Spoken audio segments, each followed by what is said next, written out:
dog. I was thinking, how do I get this to it worked? Yes, I just realised. Bring it up.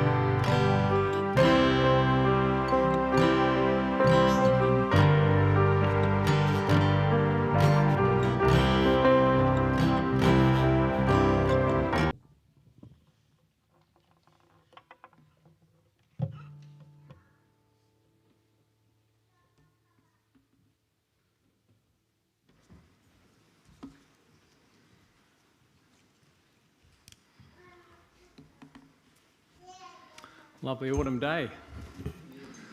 Favourite time of year for me. Good day for a wedding. That comment might make a bit more sense as we go along today. The first Exodus. A couple of years ago, my son-in-law Gavin preached a series on the first Exodus. And with permission, I've taken much of what I'm going to say today from one of those messages. The people of Israel were slaves in Egypt for 400 years. Not 40 years, 400 years. They spent every day making bricks. God called Moses to lead the people out of Egypt. Eventually willing to let them go, Pharaoh decides he can't afford to lose his workforce and sets out to bring them back. They're saved from the pursuing Egyptians in a miraculous provision of God as they cross the Red Sea. They then travel into the wilderness, experience more of God's provision and testing before arriving at the base of Mount Sinai. And there were three main tests in that travel. One was a test of the heart, one was a test of the soul, and one was a test of their might. That's 3 more sermons for some other days. Mount Sinai, a place in the Bible that we associate with the Ten Commandments. And when we think of the Ten Commandments, we often see them as restrictions, a restrictive list of do's and don'ts. I think in our culture, people tend to think of the Ten Commandments as about God, who is a harsh rule maker, that we need to make sure that we don't do certain things for fear of God's wrath. And sometimes as Christians, we say that these Old Testament rules are no longer important in a period of grace. We just need to love God and love our neighbour as ourselves, and that's all. But there's a lot more going on at Mount Sinai with the Ten Commandments than what we might see at first glance. So from Exodus, we're reading chapter 19, verses 1 to 6. On the first day of the 3rd month after the Israelites had left Egypt, on that very day, they came to the desert of Sinai. After they set out from Rephidim, they entered the desert of Sinai, and Israel camped there in the desert in front of the mountain. Then Moses went up to God, and the Lord called to him from the mountain and said, "This is what you are to say to the descendants of Jacob and what you are to tell the people of Israel. You yourselves have seen what I did to Egypt and how I carried you on eagle's wings and brought you to myself. Now, if you obey me fully and keep my commandments, then out of all nations you will be my treasured possession. Although the whole earth is mine, you will be for me a kingdom of priests and a holy nation. These are the words you are to speak to the Israelites." So the people of Israel had been slaves for 400 years, and their lives had consisted of making bricks. Multiple generations of making bricks. And if that's all you do, it's understandable that you'd become demoralised, dehumanised, because all you really are is a tool for the emperor. I guess we often think when we look at the Old Testament, why can't the people of Israel do better? But if you've been part of a nation of slaves for generation after generation, and that's all you and your ancestors know, I think perhaps we can cut them a little bit of slack. The only world they knew was one of being a slave, following orders, doing what you were told, and not being allowed to think for yourself. So God was busy trying to take them on a journey to restore their humanity, their dignity, and to restore their hope. And God gives Moses a message for the people. I'm going to declare something over these slaves, and I want you to tell them something really, really important. God's about to extend a very profound invitation to a group of slaves. And God calling a whole people like this is the first time in the Bible when God does that. Previously, he'd spoke with individuals, but in this case, he's calling a whole group of people, calling them on a journey from slaves to priests. And in the message that Moses gives them from God, God told them who they were. They were slaves in Egypt. God told them who they are, his treasured possession. And God called them to something that he wanted them to be, priests. And priests are simply people who represent God. A priest is not about robes, it's not about title. A priest is someone who represents the divine. And God invites us on the same journey. Perhaps we were, perhaps we still are in part slaves to our desires and our culture. We are dearly loved by God, and we are called to be his people, priests who will work with him, reconciling others to God. There's this phrase in that passage we read about my treasured possession, which is an intimate, emotional piece of language. It's interesting to note that this passage, God's message to the people of Israel, is in the format of an engagement that leads to marriage. The message is a proposal that's going to lead towards a wedding ceremony. It's not just Moses getting a list from God. This whole passage in Genesis 19 and 20 is full of wedding language and imagery. This Mount Sinai event is a wedding between God and his people. And it starts with a proposal. Out of all nations, you will be my treasured possession. And the people responded together. We will do everything the Lord has said. So Moses brought their answer back to the Lord. There was a period of preparation. Go to the people and consecrate them today and tomorrow. And this is what happens in a Jewish wedding. There is a preparation period, a washing that occurs before the wedding. And then there's the ceremony.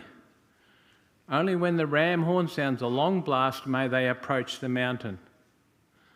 The shofar, as it was called, the ram's horn, sounds when a wedding ceremony begins. It announces the coming of the groom to greet his bride for the wedding. Mount Sinai was covered with smoke because the Lord descended on it in fire. Smoke, or cloud, is the huppah, which is a wedding canopy, like a sheet usually held up by 4 posts over the bride and the groom during the wedding. This record in Genesis is full of wedding language. This whole event at Mount Sinai, when God gives the 10 Commandments, is a wedding ceremony between God and his people, between God and his treasured possession. It makes more sense to me now why so often in the Old and the New Testament the Jewish people are called adulterers. It's because God sees them as his bride. And you'll find this marriage theme all the way through the Bible. Imagery of the church as the bride of Christ is the fulfilment of this in the new covenant or the new agreement, the new wedding that will ultimately take place when Christ returns, note, in a cloud with a trumpet sound. There are lots of wedding references in the New Testament, culminating in Revelation 19. Let us rejoice and exult and give him the glory, for the marriage of the Lamb has come and his bride has made herself ready. As the bride and groom are saying their vows, there's one other important thing that tends to happen. The ketubah, it's called, is a legal agreement or a document. And in this context, think the Ten Commandments. The ketubah is a legal covenant or agreement or a document which outlines how the groom sees this marriage, how he sees the responsibilities of the bride and the groom in the marriage. It's usually prepared by the groom, contains 7 to 12 items that the groom declares will be the foundation for the relationship, key things that they will build their marriage on. And whilst in the ancient world the bride would not normally be part of putting the ketubah together, the bride would have the opportunity to accept or reject it. In the ketubah, the husband is saying, "This is who I am. These are the things that are important to me. These are the things that will make this marriage work." What seems like, and what is often wielded as a set of rules, is actually, from a biblical perspective, an invitation to a special kind of covenant and relationship. Rather than what is so often presented as just a list of do's and don'ts, the Ten Commandments is the ketubah between God and his people, an invitation into a special covenant or agreement that's going to be the basis for moving these people from slaves to priests. In Exodus 20, God spoke all these things. "I am the Lord your God who has brought you out of Egypt, out of the land of slavery." And on comes the Ten Commandments, and we've got them paraphrased here. "You shall have no other gods beside me." And perhaps in a marriage sense, you would say, "Stay faithful to me, your husband." "You shall not make for yourselves an image in the form of anything in heaven above, or on earth beneath, or in the waters below." In other words, you're not to worship what I've made. This relationship is between you and your Creator, not the creation. 3, you shall not misuse the name of the Lord your God. Don't mouth me, don't misrepresent me, it may be said. 4, remember the Sabbath day and keep it holy. Or don't get so busy with life that you forget me and our relationship. Take time to focus on our relationship, God's saying. 5, honour your father and your mother that you may live long in the land that your Lord your God is giving you. So we need to honour our parents and treat them with respect.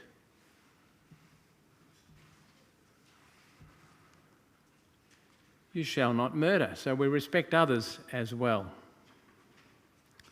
You shall not commit adultery, we need to stay faithful. You shall not steal, we need to respect others' property. You shall not give false testimony against your neighbour. We're not to lie, we are to be honest. And 10, we're not to covet our neighbour's house or your neighbour's wife or his male or female servant or his ox or donkey, or maybe we'd say car, or anything else that belongs to your neighbour. We need to be content with what God has provided us with. God is saying, if our relationship is well grounded in my unconditional and self-sacrificing love for you and in your response to a loving God, grounded in love and care for others, then these commandments will be a natural part of how you live. So rather than saying you shall not, we could read it as you will not be murdering, you will not be committing adultery, you will not be stealing, you will not be lying, you will not be coveting, because of the strength of our relationship.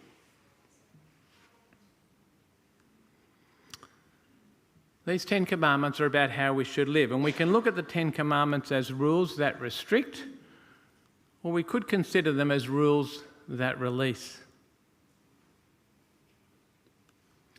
God's rules are always designed for our release. To be human, to be released from slavery that would tend to bind us, God creates rules.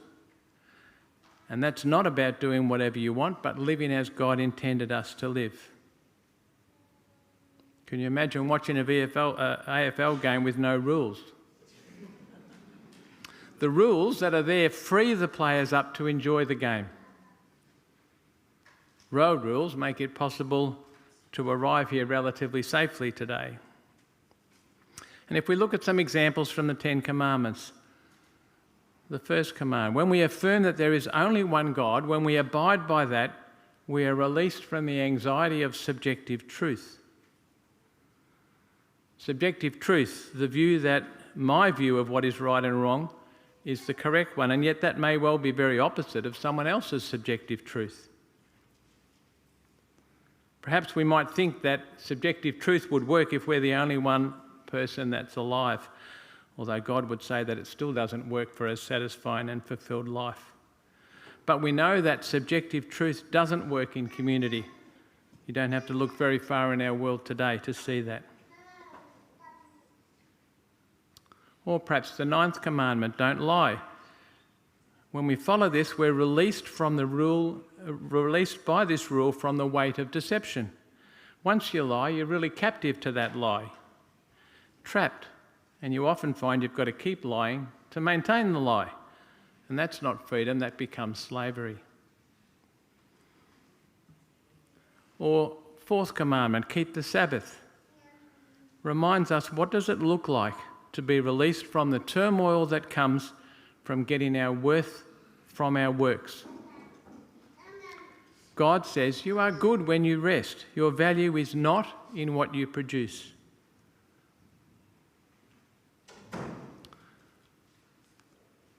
Paul in 1 Corinthians said that people have a right to do anything, but Paul said not everything is beneficial. He said, I won't become a slave to anything. Jesus criticised the Pharisees for mixing up the rules. They were not focusing on rules as ones that release, but rather turning the rules into ones that restrict. They kept turning the Sabbath, which was a rule for release, into a rule that restricted people with fine details of what was permitted on the Sabbath. And if you go to Israel today, there are some elevators in Israel that on the Sabbath automatically stop at every single floor, so you don't have to push a button for the floor you want. That would be considered work. And that's not what the Sabbath law was about. We are most free when we live as God intended, released by his rules. So, back to the wedding at Mount Sinai. God is offering the people of Israel a special relationship. Now, if you obey me fully and keep my commandment, then out of all nations you will be my treasured possession. Although the whole earth is mine, you will be for me a kingdom of priests, a holy nation. God's offering to take these people from slaves to priests. And a priest, as we said, is simply one who represents God. And God invites us to be priests as well.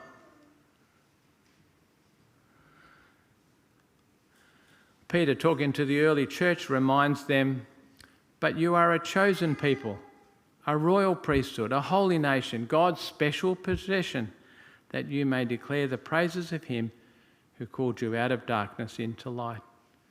God invites us to be priests as well. God invites us, the church, to be his bride.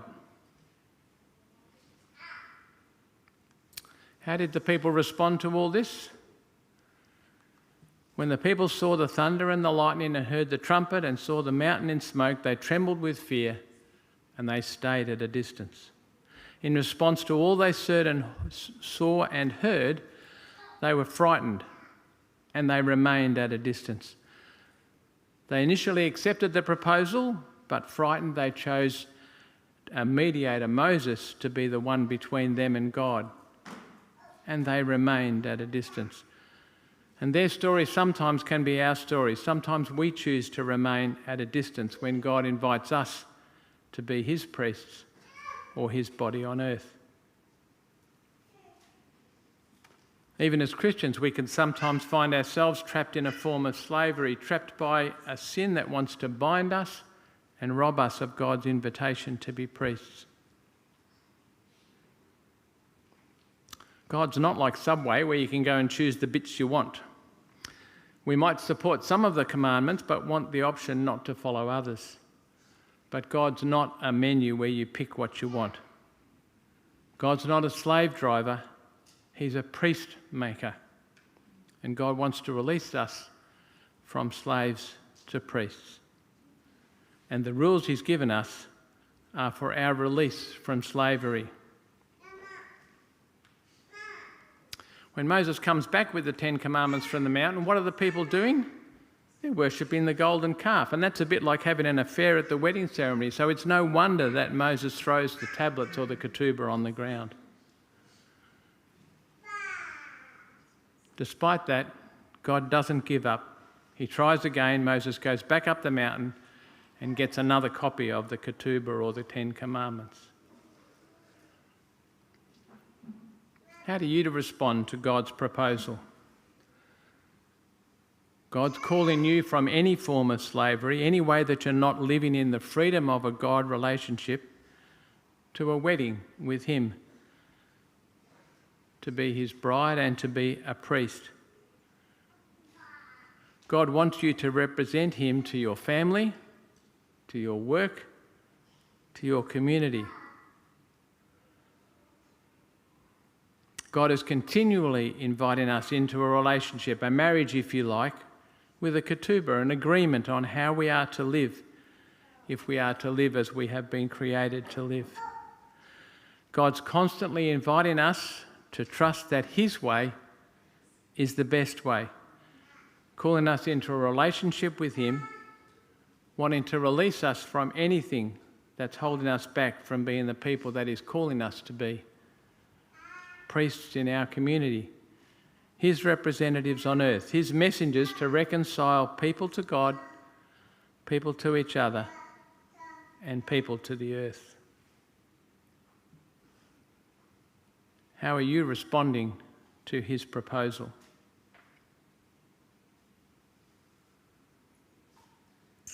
I want to close with a prayer from Psalm.